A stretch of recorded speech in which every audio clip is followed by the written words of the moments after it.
Vocês sabem que vocês estão no olho do furacão, porque essa destruição da previdência pública, tornando inviável na prática a aposentadoria, é para oferecer com a outra mão os planos de previdência privada, que é o filé mignon para o capital financeiro. Então, não por acaso vocês estão no olho do furacão, porque quem detém quem é a espinha dorsal da economia brasileira há muito tempo é o capital financeiro. Não é mais o capital financeiro, não são mais os bancos que financiam a produção, que financiam o consumo, que financiam a pesquisa. Não. São os bancos que vivem da compra e venda de papéis. Bancos que vivem do endividamento de governos, endividamento de empresas, endividamento de pessoas. Por isso é quem ganha. Nessa loucura do Brasil ou do capitalismo internacional hoje, parece que todos perdem. Não é verdade. Tem gente que vive do endividamento. Quanto mais endividado um país, as empresas e as pessoas, mais eles ganham. Então, nós estamos voltando a viver um brutal processo de transferência de renda da massa da população para uma ínfima minoria que não por acaso detém o controle do governo. Detém o Ministério da Economia, detém o Banco Central e até pretendem eliminar a intermediação e eventualmente dirigir diretamente o governo se esse pesadelo que fosse o Meirelles pudesse chegar a ser presidente do Brasil. Basta de intermediários. Deixa um banqueiro mandar nesse troço. Bom, eu vou falar três coisas basicamente, né? O centro nosso é a crise atual. É uma crise tão profunda, tão intensa, que se a gente puxar os fios dessa crise, dá para entender como é que a gente chegou a ela e a perspectiva de futuro. Obrigado. Primeira coisa é as origens dessa crise. Depois, o que é essa crise e as perspectivas, o que está em disputa no futuro. Uma breve referência internacional, porque o Brasil é um caso típico do que aconteceu com a América Latina. A situação mundial mudou de maneira regressiva, houve retrocessos enormes, e a América Latina foi uma vítima privilegiada dessas mudanças. Não vamos falar da parte internacional, que seria muito longa, né? Embora tenha uma coisa muito importante que tem a ver com o Brasil hoje. Quando terminou o período histórico anterior, vinha uma discussão sobre o que fazer, que destinos dá a economia mundial. E o Reagan e a Thatcher introduziram o argumento de que a economia deixou de crescer porque tem muitas travas, muitos obstáculos, muitos limites, muitas leis. É preciso desregulamentar. Tudo que eles fizeram de lá para cá foi desregulamentar, deixar que os capitais circulassem livremente. Teoricamente, dizia o Reagan, os capitais vão ficar contentes, vão voltar a investir, a economia vai crescer e todo mundo vai ganhar. Não foi o que aconteceu. Porque tem um alemão antigo, barbudo, que dizia o seguinte: o capital não é feito para produzir, é feito para acumular riqueza. Se ele ganha mais na especulação, ele vai para a especulação. A frase, você sabe, é do Carlos Marx. A ideia de que o capital está procurando ganhar onde ele tem melhores vantagens. Então, desregulamentou e, em escala mundial, houve uma brutal transferência de capitais do setor produtivo para o setor financeiro. E esse financeiro que eu falei agora, em escala mundial e a nível nacional. Não é que tenha o empresário bonzinho que produz e o empresário ruim que especula. Não. Todos os grandes conglomerados econômicos têm na sua cabeça um setor financeiro, que decide pela Votorantim quanto vai botar na produção de cimento, quanto vai botar na especulação financeira. Então, foi uma transformação econômica enorme que fez isso que eu falei no início. O capital financeiro, sob forma especulativa, detém a hegemonia do capitalismo mundial, inclusive no Brasil. Bom, isso foi uma transformação mundial. A América Latina pagou o preço por tudo isso de três maneiras. Primeiro, através da chamada crise da dívida. os governos latino-americanos foram se endividando para tentar manter a economia mais ou menos crescendo e o fizeram de maneira totalmente irresponsável. A ditadura fez isso, né? Tomar dinheiro emprestado a juros de mercado, a juros flutuantes. Quem é que vai no banco, toma dinheiro e fala, quanto eu vou pagar? Ah, depende do que o mercado definiu os juros. Isso é um suicídio. Eles fizeram isso. De repente, os Estados Unidos elevaram a taxa de juros brutalmente, todas as economias deixaram de crescer. Terminou o ciclo de crescimento longo, que vinha dos anos 30 e terminou no fim dos anos 70, começo dos anos 80. Então, a crise da dívida terminou com o ciclo de desenvolvimento da economia. Todo mundo passou aí a falar de outra coisa. Dívida, como pagar dívida, fundo monetário, etc. Tal. Todos nós sofremos isso. Em segundo lugar, sofremos ditaduras militares em alguns dos países mais importantes politicamente do continente. Brasil, Chile, Uruguai, Argentina, ditadura que quebrou a capacidade de resistência do movimento popular, através da repressão. Vocês sabem que quando se instalou a ditadura, não só veio a brutal repressão, mas imediatamente veio o arroxo salarial. Quer dizer, intervenção em todos os sindicatos, termina a campanha salarial e foi uma lua de mel para o grande capital, para os grandes empresários, né? Quando eles falam de milagre econômico, tem um santo desse milagre, que foi o arroxo salarial. Imagine a felicidade dos empresários passar crescendo a economia, subsídios, etc. tal, e não ter campanha salarial. Todos os sindicatos em intervenção militar. Então, um golpe duríssimo, né? Bom, então nós sofremos ditaduras militares e já não bastasse, tivemos governos neoliberais.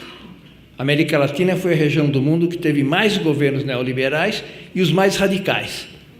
Destruiu o sistema social chileno, que era um modelo, destruiu o poderio do Estado argentino, eles eram autossuficientes em petróleo. O Menem privatizou tudo em uma semana com corrupção no meio. Bom, então foi uma destruição brutal. A América Latina viu essas três coisas. É por isso que foi aqui que houve a resistência maior ao neoliberalismo, porque nós somos as maiores vítimas. Então surgiram esses governos todos, vocês já sabem, Venezuela, Brasil, Argentina, Uruguai, Bolívia e Equador, que começaram a resistir a isso, a construir um modelo antineoliberal. E o Brasil foi um desses países. O que significou esses governos? É muito bom falar das conquistas desses governos, porque agora que entrou em crise, o governo foi derrubado, tem muita gente com uma visão pessimista. Parece que não aconteceu o mais virtuoso governo da história do Brasil. Aconteceu sim, que não resolveu alguns problemas, mas durante um tempo extraordinário melhorou a vida da massa da população. Vocês sabem que nas pesquisas eleitorais agora, os pesquisadores ficam intrigados, porque começa a aparecer uma categoria, uma razão das pessoas pela sua opção que eles não conheciam. Sabe qual é a categoria? Saudades do Lula.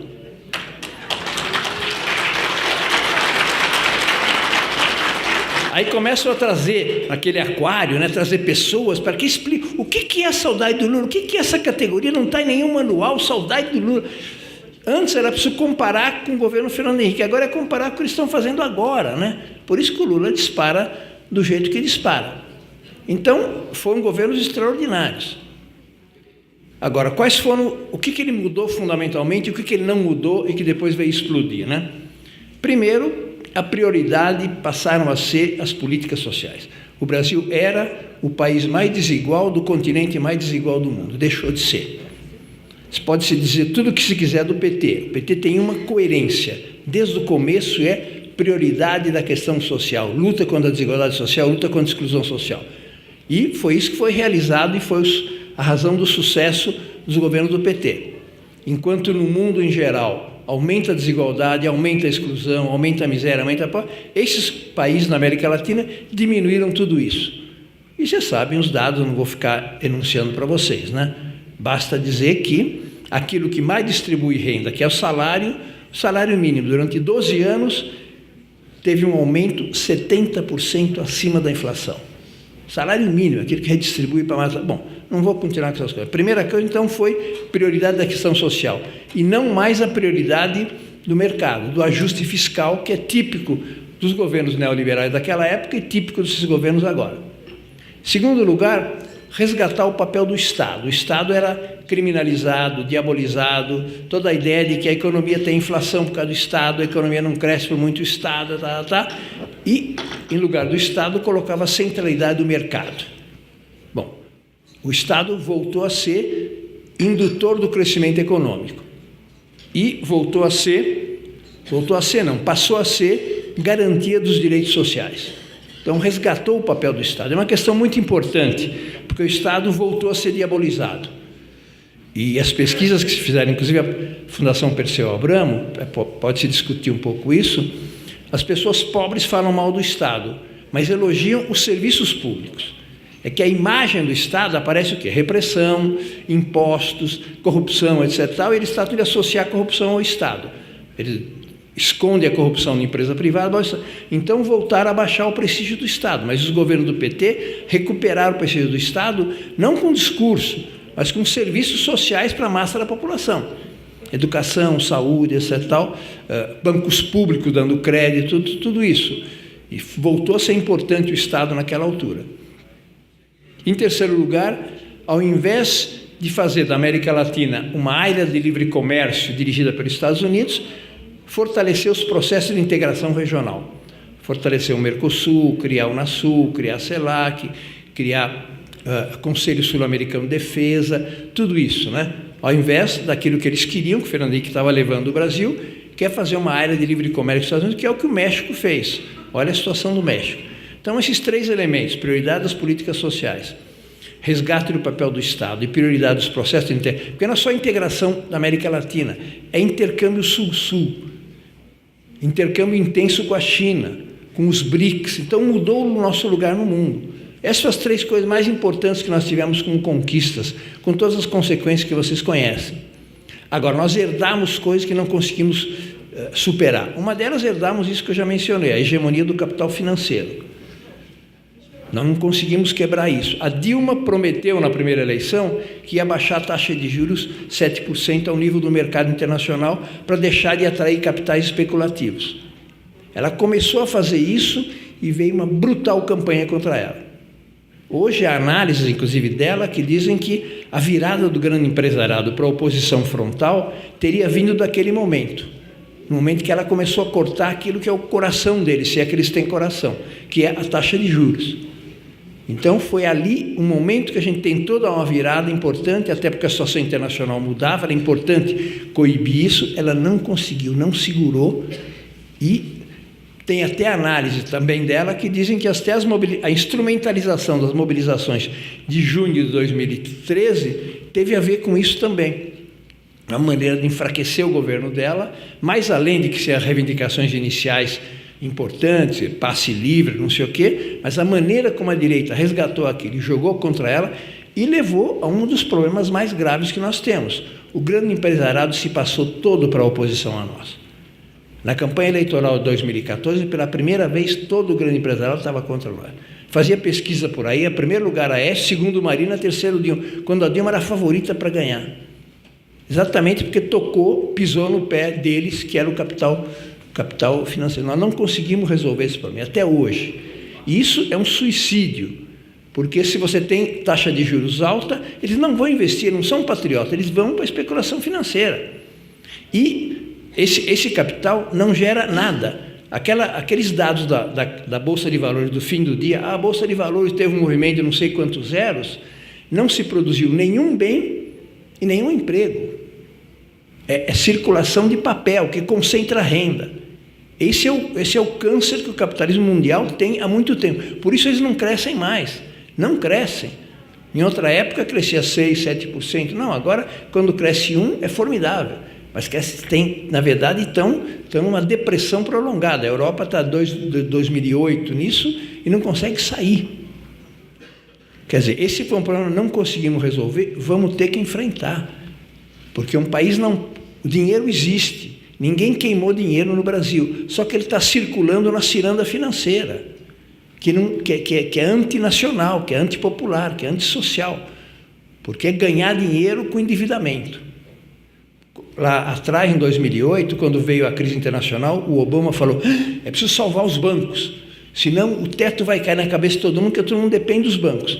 salvaram os bancos. O que aconteceu foi que quem quebrou depois foram os países abandonados pelos bancos.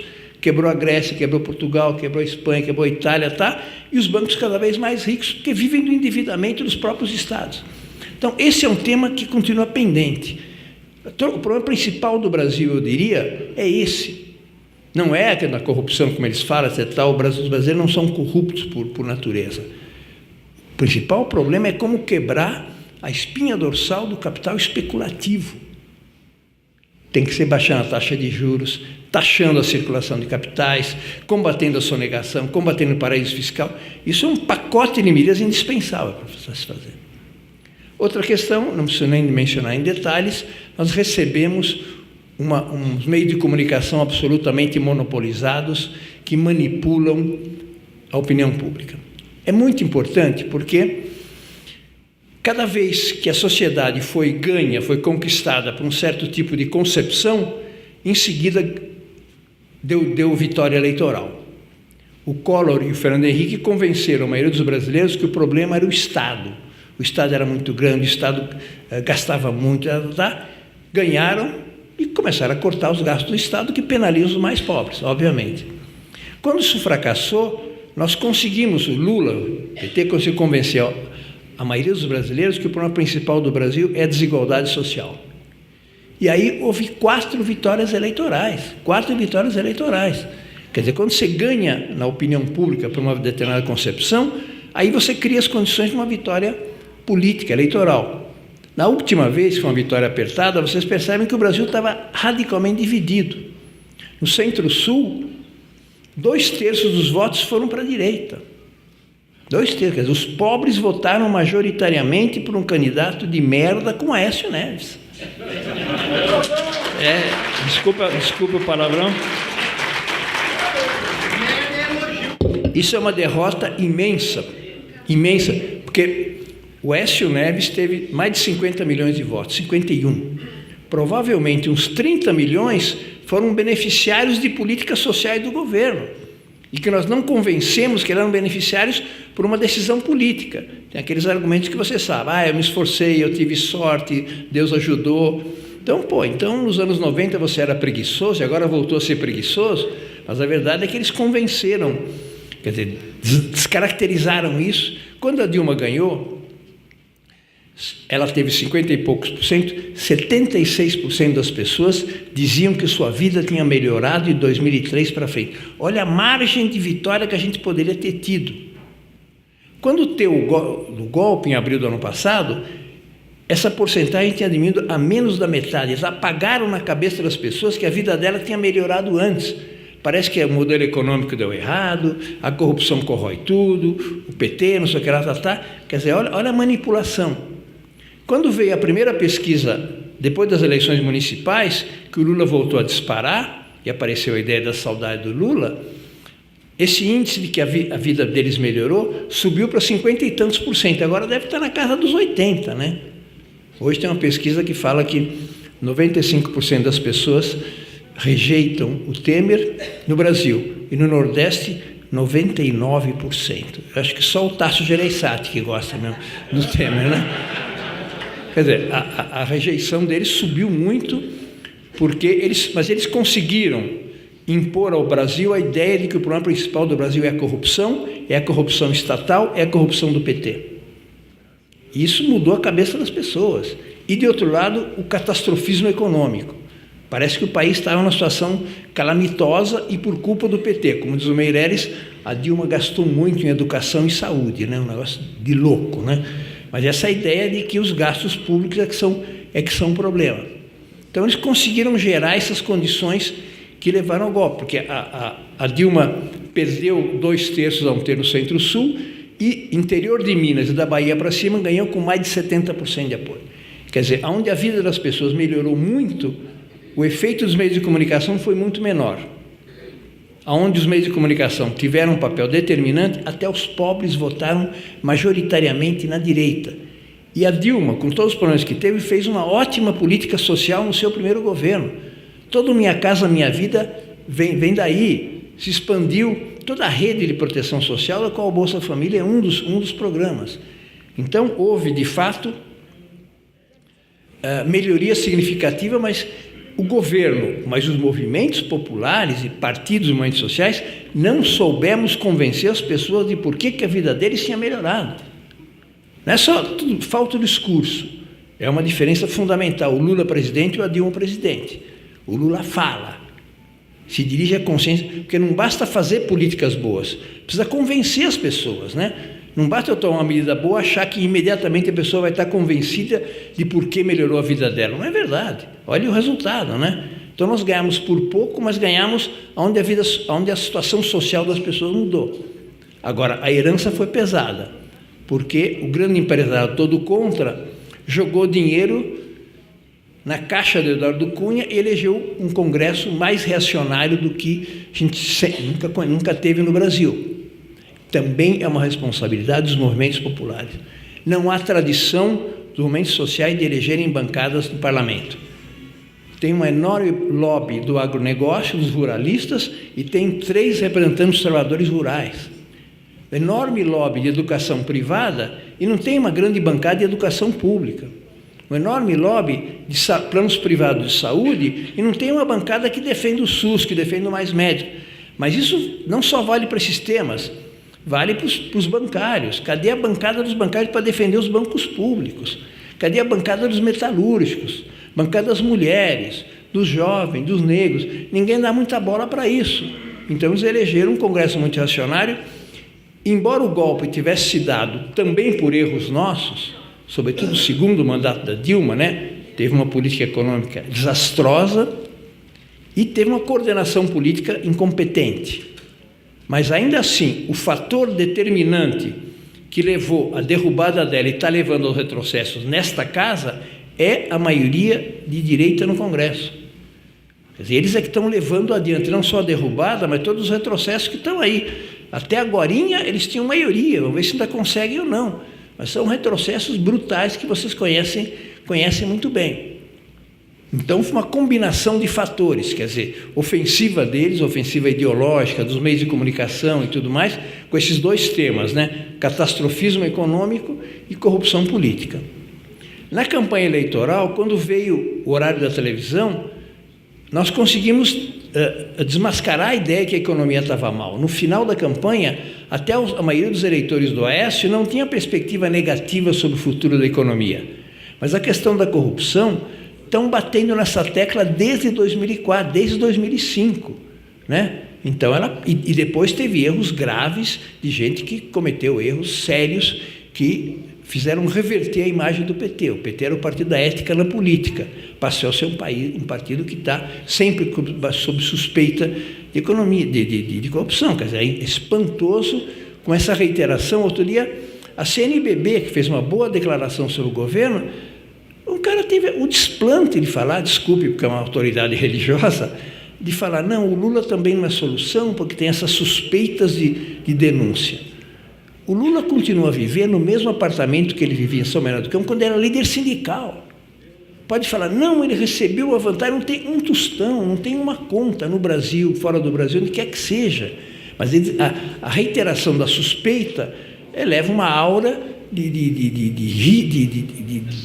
desfazer um pouco a imagem, né? Do Lula e da Dilma. Então, essa reiteração acaba... A rejeição do PT, em grande parte, é por isso.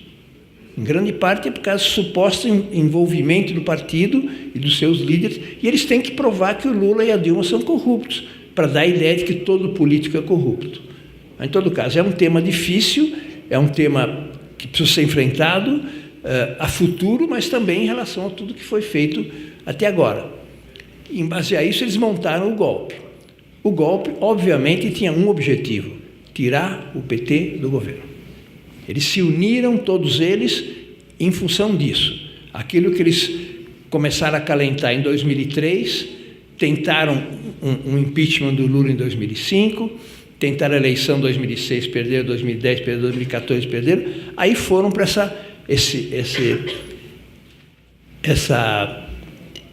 essa maneira de contornar a eleição e montar o golpe. Vocês viram como é que foi montado, nós sabemos. Agora, foi uma combinação, o Lula tem razão, eles atacam o PT pelos méritos do PT, mas derrubaram o governo pelos erros do governo também. Pelos erros da política econômica da Dilma. Vocês se lembram, a política econômica, ela achou que ia reconquistar o apoio do setor do empresariado através de um ajuste. E o ajuste era injusto porque recaía sobre os trabalhadores. Era ineficiente porque você cortar, a economia não cresce. E era politicamente desastroso, porque ela tinha 53% de apoio, baixou para 10, 8, tá? Uma coisa incrível, incrível. Houve um momento que aparentemente ninguém apoiava ela. E aí então a direita aproveitou para bater, ninguém queria se associar ao governo, etc. Tal. Na combinação desses fatores acabou levando ao golpe, cujo primeiro objetivo era tirar o PT, e o segundo, imediatamente ligado a isso, restabelecer o modelo neoliberal. Eles estão aplicando exatamente o modelo dos anos 80 e 90, como na Argentina também, como se não tivesse acontecido nada no mundo, como se o governo do Fernando Henrique não tivesse fracassado, se o governo do Menem não tivesse fracassado, e como se não tivessem vindo governos que deram certo. Eles não estão nem temperando com política social, não. É um ajuste duro e puro. Como disse aqui, acho que a Érica, não, o Rosário, eles falam, não, vamos ver quem vai suceder ao Temer, porque o Temer é um cadáver político, né? O Brasil não tem presidente há uma semana, ele só fica tentando sobreviver, nadar, uma boia, respiração boca a boca, tá? Mas ele não toma uma medida para governar, está só querendo sobreviver, né? Agora, todo mundo fala que é preciso blindar o Meirelles. Quer dizer, esse é que é o eixo desse governo. E é um ajuste duríssimo, quer dizer, eles ajustam, em primeiro lugar, através do término do teto dos gastos em políticas sociais, né? Segundo lugar, atentar contra os direitos dos trabalhadores, né? Da previdência, legislação do trabalho, tudo isso, tá? Política recessiva que aumenta o desemprego, tudo isso. Em terceiro lugar, destruir o patrimônio público, particularmente Petrobras, particularmente pré-sal. Essa é a coisa mais criminosa. As outras coisas é possível reverter se a esquerda voltar a governar. Agora, vendeu a preço de banana um pedaço da Petrobras para alguém, foi embora, acabou. O parente está fazendo isso assim, sem nenhuma delegação, nem representação, mas está fazendo assim, segunda, quarta e sexta, né? Então, esses são os objetivos deles. Agora, esses objetivos têm consequências graves. Primeiro, cortando como eles cortam, a economia não vai crescer nunca. Eles podem mascarar tudo mais, mas você vai fazer a análise, não tem crescimento nenhum. Então, a recessão profunda. Segundo, o caráter antipopular do governo. Todas as medidas são contra a massa da população.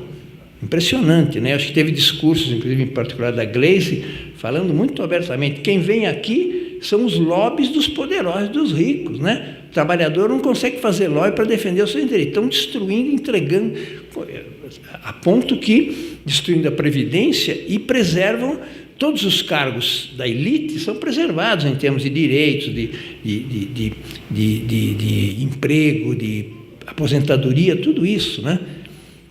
Então, são profundamente antipopulares, né? Agora, em que eles se basearam? Qual a força que eles tinham?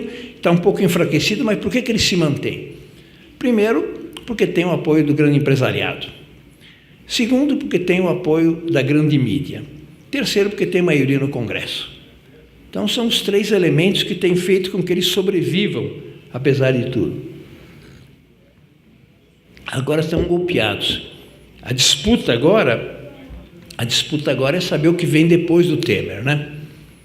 E essa está colocada aqui. Se vem uma eleição indireta pelo Congresso, que é o que está previsto na Constituição, é o que é legal, mas que é politicamente inviável. Eles podem procurar um santo, tá para colocar no presidente, mas quem for eleito por essa via vai partir de um grau de ilegitimidade muito pesado, porque está recebendo a herança pesada, não só a herança da política econômica e das suas consequências, mas a herança da corrupção, da falta de legitimidade, né?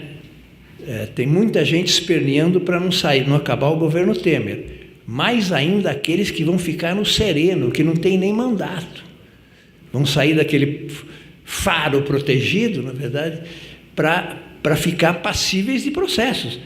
Um deles é o Moreira Franco, por exemplo, que não é eleito para nada faz muitíssimo tempo. Foi quem elaborou o programa da Ponte do Futuro, está lá Esses caras estão no desespero, porque sai o Temer, se supõe que uma parte dessa corja vai sair, né? Até porque muitos deles vão ficar absolutamente fragilizados, né? Então eles resistem o máximo que podem, mas na realidade o que eles pretendem é pegar um presidente menos desgastado para recuperar o pacote, que é o que eles querem fazer. Esse pacote todo que estava aqui no Congresso, que agora está em risco, né? Hoje está congelado, mas a futuro eles conseguem fazer passar ou não? Agora nós temos uma coisa muito a nosso favor, não são só as mobilizações de rua, mas são as pesquisas de opinião. Até feita pelo PMDB, mais de 70%, mais de 80% estão contra essas medidas. Eles se orgulhavam, não, a voz das ruas que é a derrubada da Dilma, a voz da rua que é o impeachment. Agora a voz das ruas vai para outra direção, não só as ruas ativas, como ontem, maravilhosa manifestação em Brasília, mas a opinião pública, né? Está contra a reforma da Previdência, contra a modificação do Código Geral do Trabalho, contra essas coisas todas. Eles já passaram algumas coisas graves, das quais a mais grave é a terceirização. Generaliza a possibilidade de contratar de qualquer maneira e enfraquece os sindicatos, porque a negociação individual, qualquer greve pode mandar embora e contratar terceirizado, bom, festa que eles pretendem fazer. Coisa que dá para reverter, mas contanto que se elija um Congresso muito, muito progressista, muito significativo. Contanto os movimentos populares elijam seus representantes diretamente no Congresso. Então, mas quem for eleito vai ter uma herança pesada, mas vai tentar levar a ferro e fogo esse pacote, porque tem o apoio do empresariado, vai ter mais apoio da mídia do que hoje tem o Temer e vai contar com a maioria no Congresso. Então, essa possibilidade é forte. Começa a haver sintomas de que a eleição direta tem alguma viabilidade até institucional. O Tribunal Superior Eleitoral passou a discutir essa possibilidade. O Barroso liberou para que o STF discuta o tema das diretas. Não é tão claro que a Constituição impede, bloqueia a possibilidade das diretas, né? O problema deles, você sabe, é a saudade do Lula, né? Quer dizer, são contra a eleição, porque não gostam do voto popular, mas porque o único que cresce é o Lula. Eles têm lá, quem está em segundo lugar para eles é um candidato incômodo que é o Bolsonaro, né? Então, eles têm pânico da democracia, pânico do povo na rua, pânico do povo votando. Vão tentar recompor uma unidade interna para tocar isso para frente. Então, o que está em jogo é isso, se vai ser por uma via indireta, que é uma continuidade do golpe, quase que um segundo golpe, ou eleições diretas. E, no caso das eleições diretas, vão tentar tirar o Lula da disputa, da campanha, né? Sem nenhum argumento, com muitas convicções e sem nenhuma prova, vão tentar tirá-lo da jogada, que é uma barbaridade, que é não só pela popularidade do Lula, mas porque não tem provas. O que o Lula fez naquele dia 10 lá em Curitiba foi desmontar. Eles acreditam tanto nas suas próprias mentiras que o Moro achou que com aquelas duas acusações fragilíssimas, uma é o apartamento triplex, que nunca foi dele nada. E a segunda é o patrimônio que ele recebeu com o presidente da República, que até o Fernando Henrique falou que não tem ilegalidade nenhuma. Mas eles repetem as coisas, que o triplex é do Lula, que achou que ia desmontar isso com o Lula. O Lula desfez o Moro saiu desfeito, né? Mostrou que ele é um blefe, não tem acusação que se sustentasse nenhuma delas, né? Vão tentar condenar em primeira instância, não é claro se tem tempo de condenar em segunda. Todo o clima estava preparado para quê? Suposta delação do Palocci. Diria o Palocci, hoje esqueceram de mim, né? Porque ninguém mais fala a delação do Palocci, tal a bomba de nitroglicerina que foi a delação da JBS. Mas a outra era dia 20 de junho, mais ou menos, o Moro vai assinar a condenação do Lula, né? Que eu sei que altura vai ser, vamos ver que clima a gente vai ter, mas já não tem aquele cenário maravilhoso. Aliás, agora em pouco ele estava, sabe onde é que ele estava, né? Nos Estados Unidos, né? Vocês sabem que o Wikileaks revelou claramente que a espionagem na presidência da República, a espionagem no Ministério de Minas e Energia, a espionagem da Petrobras, foram informação que o governo americano recolheu e passou para a mão do Moro. Por isso que ele começou a pesquisa já com uma série de informações, não foi pesquisando, não, foi porque ele foi induzido, formado, né, por eles e tudo isso. Bom, em suma, esse é o caminho deles. Não sei se dá tempo de, em segunda instância, condenar, não sei se o Supremo vai referendar isso ou não.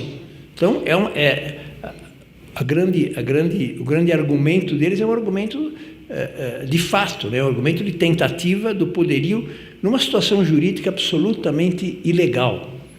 Vocês sabem que um dos princípios, primeiro princípio de qualquer juiz é: o juiz não fala fora dos autos. Esse cara fala pelos cotovelos, vai à página de revista, vai à televisão, quer dizer, simplesmente falar tiraria a isenção dele. Só que é tão absurdo que é ele quem julga os recursos de que ele não é isento. Ele fala, não, eu sou, ele mesmo. Quer dizer, ele monta o processo, ele produz a delação premiada, ele monta a acusação e ele julga uma única pessoa. Ele se comportou, como disseram as capas das revistas antes do dia 10, era ele contra o Moro, quando o Moro devia ter uma acusação e o Moro devia ser o juiz em relação a isso. Então, é um grau de parcialidade absurdo. Ele fez todas essas arbitrariedades no processo do Banestado e depois o Supremo anulou tudo. Não sei se vai ser assim, mas juridicamente é absolutamente insustentável, não só as acusações, mas o comportamento de quem deveria ser o juiz é uma parte absolutamente envolvida em tudo e que é um inimigo político. Olha a carinha dele quando estava com Aécio na festa e a carinha dele, a genuflexão que ele fazia, dando um sorriso para cumprimentar o Temer, né? E esses caras com a maior corrupção do mundo, e passou batido, né? Passou batido. Todas essas denúncias agora não foram eles que produziram, foi a Polícia Federal. Por ele estar abatido. Lá não tem nenhuma denúncia em relação aos tucanos, né? Imagine, olha a vulnerabilidade deles todos, né? Mas eles vão tentar levar isso às últimas, é o instrumento principal que eles têm contra o Lula, é esse. O que quer que aconteça agora, pode chegar a eleições diretas, se não agora, pelo menos no ano que vem. A luta democrática depende em parte disso, né? Porque eles expropriaram o direito do povo de eleger os seus governantes. Eles perderam 4 vezes, o vice-presidente de uma chapa ganhou 2 vezes com um programa, ascendeu o governo com um golpe e passou a aplicar o programa derrotado. Então, mais uma confirmação que foi um golpe, porque aquele programa sempre foi derrotado nas eleições. Bom, essa é a situação que a gente tem agora. Eu acho que a participação popular é extraordinária, é indispensável, mas não é suficiente se não houver uma solução política, se não houver uma forma de restabelecimento da democracia.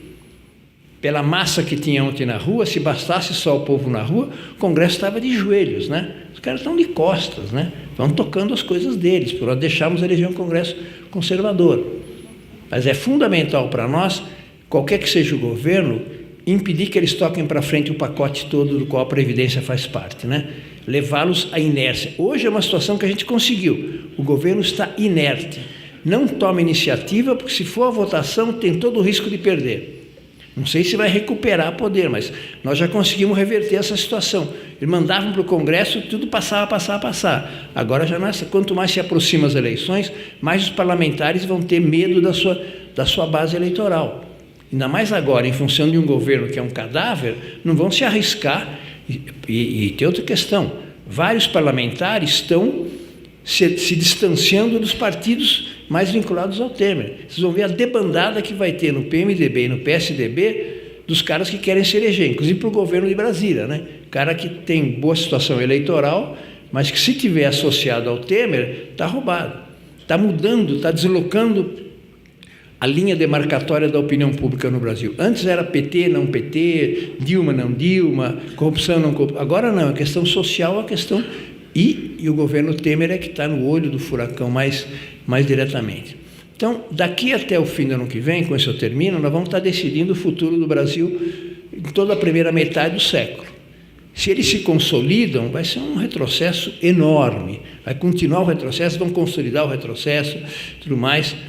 Se a gente vira o Brasil e vira a América Latina, pela importância que o Brasil tem nisso tudo. Então, são meses decisivo. A gente sempre fala, estamos num período, agora estamos num período decisivo mesmo, né?